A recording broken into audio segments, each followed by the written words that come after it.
So I'm going to go through the lessons 2 and 3 for conditional statements. So it starts off by explaining the sign of a floating point or integer value a may be defined as follows. If a is negative, then the sign of a is -1. If a is 0, then the sign is 0. And if a is positive, then the sign is 1. So to find the sign of a, we would first check to see if a is less than 0 is true. If so, then the sign of a is -1 would print. If not, we could go on to test whether a is 0. So when a is 0, it's going to print the sign of a is 0. And finally, if it's not less than 0 and it's not 0, then by default, the else would mean it's positive and it would print a is 1. So let's start off by putting in a negative number. So if I put in -4 and I hit run, it should print the sign of a is -1 because it's going to go down this branch. A is less than 1. And that's what you see. I'll try also a 0. So when a is 0, this will be false. So we'll skip this line of code. This will be true. So we should print the sign of a is 0. And it does. And finally, if I enter in a positive number like +5, this condition will be false.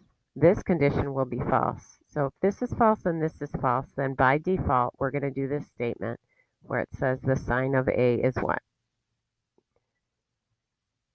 And it does.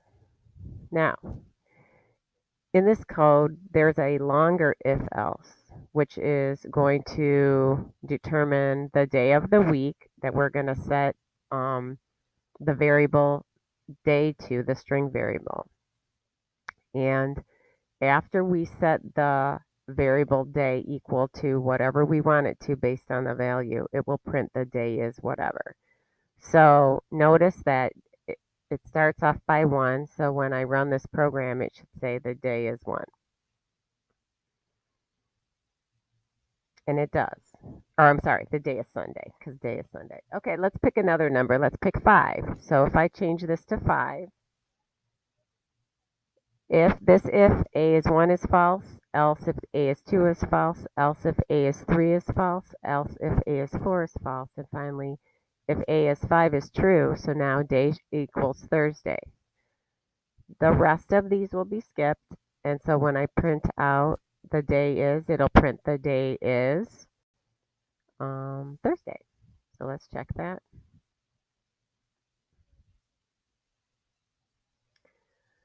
Now, if I put in a value for a that is not 1, 2, 3, 4, or 5, like if I put in 11, all these a is 1, 2, 3, 4, 5, 6 will be skipped, and I will go down to the else, and day will be assigned Saturday. So it'll print the day is Saturday. Even though 11 is, you would think that you'd have to put 7 in, but all this number needs to be is anything but 1, 2, 3, 4, 5, or 6. So if you checked all the numbers, you would find, I'm sure you can check all the numbers on your own. Let's move on to the next option here.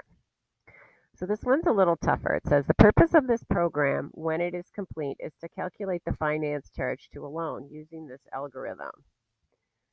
If the loan is less than $1,000, then the finance charge is 10% of the loan. So that's the first thing they've done for you. Loan is less than 100.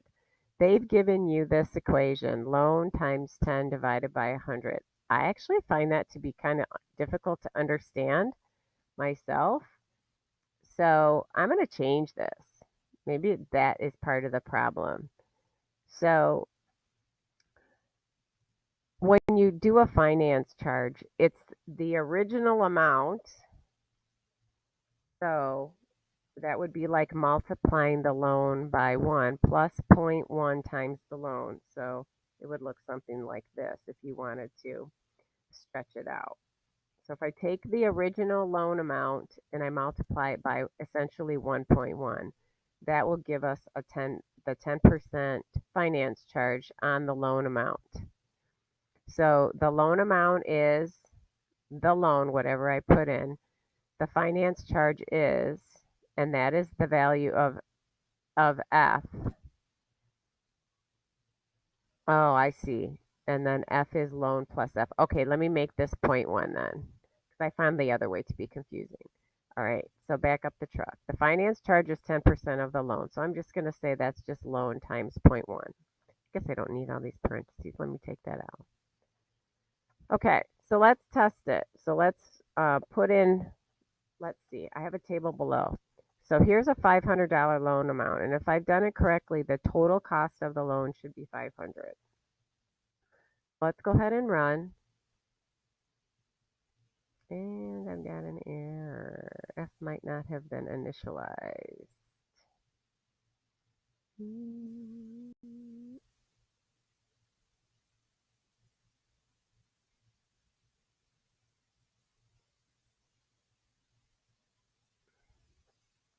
Let me try this again.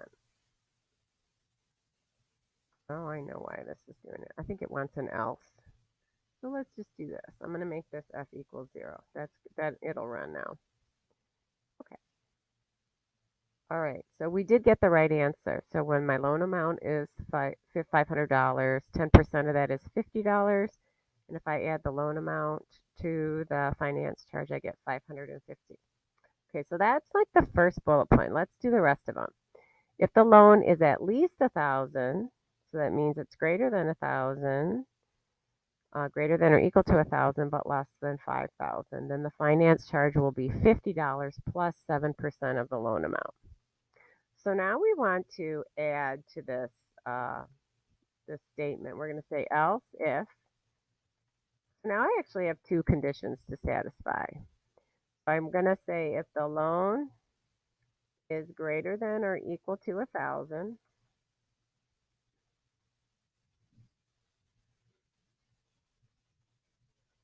which is the loan is at least 1,000, but less than 500. So we need, I forgot a 0 here. We need an and statement here. We have another part of our condition. We would say the loan is less than 5,000. Okay, so the loan is at least 1,000 and the loan is less than 5,000. Then the finance charge will be 50 plus 7% of the loan amount. So we're going to put, I'm actually going to put a set of curly brackets. I like to really do that when we're doing these if-else statements, because then you know exactly what goes with what conditional statement. So in here, we're going to have F equal to something else. It'll be a standard $50 plus 0.07 times the loan amount. So we'll just take loan times 0.07. And that's just what we see here. So let's go ahead and run this. And we can try this one. If we put in 2,500, which is between 1,000 and 5,000, if we've done it correctly, then our answer should be 2725 for total cost. Oh, I need one more parenthesis here. And just like you, read the messages, fix your errors, and we got 2725. So we're going to continue on with the next bullet point. So this time, if the loan is at least 5,000, so it's greater than or equal to 5,000 but less than 10,000, we're going to have a $2,500 flat fee plus 5% of the loan amount.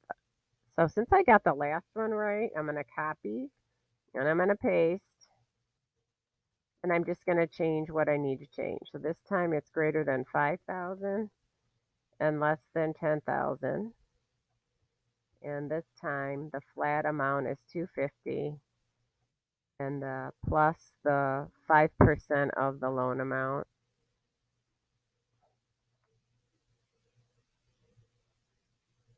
I'm going to stop the video and then I'm going to have to make another one.